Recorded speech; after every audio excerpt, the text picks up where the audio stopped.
કેન્દ્રીય મંત્રી સી.આર. પાટીલ દ્વારા આપવામાં આવી પ્રતિક્રિયા.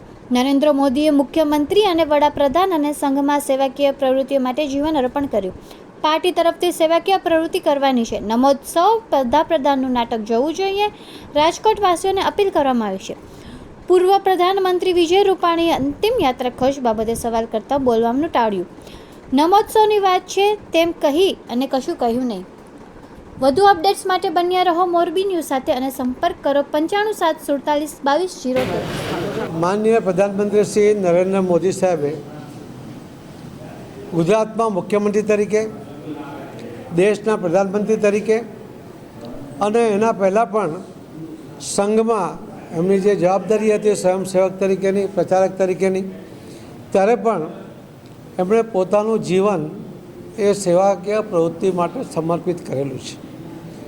વિકાસના કામો એ લોકહિતના જ કામો હોય, સામાન્ય માણસને પણ એની વ્યવસ્થા મળે એના માટેના વિચાર સાથે જ એમણે અલગ અલગ યોજનાઓ પણ બનાવી છે.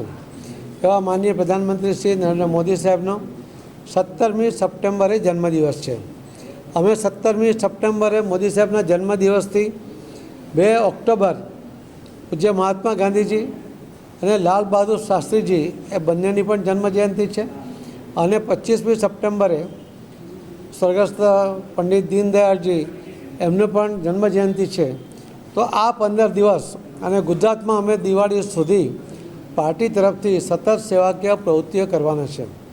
એક વ્યક્તિ, એક નેતા કે જે પોતાના જન્મદિવસ નિમિત્તે કોઈ જલસા કરવાને બદલે એમાં પણ સેવાકીય પ્રવૃત્તિ કરે, રક્તદાન થાય, અલગ અલગ કાર્યક્રમો થાય, એના માટે એ પ્રયત્ન કરતા હોય છે અને સફળતાપૂર્વક એ આજે સવારે જ જે કાર્યક્રમ શરૂ થયા એમાં અમે લગભગ 75 જેટલા દિવ્યાંગ ભાઈ બહેનોને એક સંસ્થા તરફથી એમાં અમને સાયકલો આપવામાં આવી.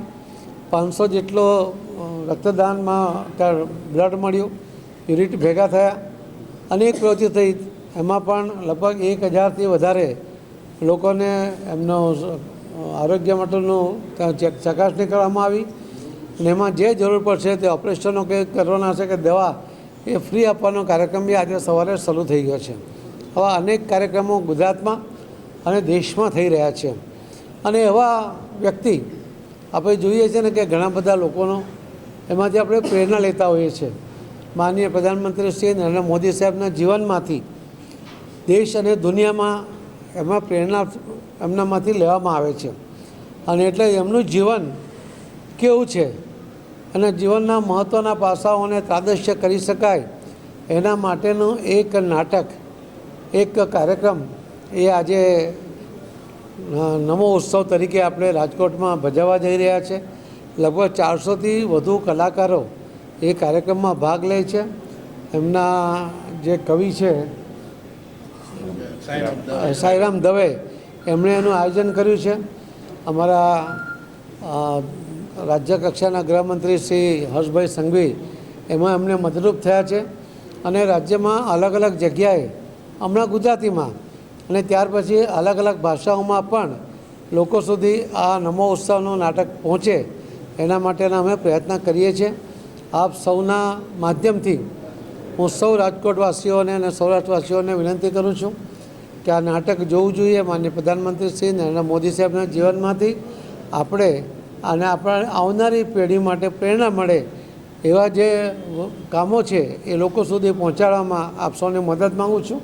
મને વિશ્વાસ છે કે આપના માધ્યમથી લોકો સુધી આ વાત પહોંચશે અને એક એવો નેતા કે જે જન્મદિવસને પણ પોતે નથી ઉજવતા પરંતુ આખો દેશ એ સેવાકીય પ્રવૃત્તિ માટે જ ઉજવે એવો એમનો વિચાર હોય છે અને એ જ વિચારને અમે અમલમાં મૂકવાનો પ્રયત્ન કરી રહ્યા છીએ. આપ સૌનો ખૂબ ખૂબ ધન્યવાદ.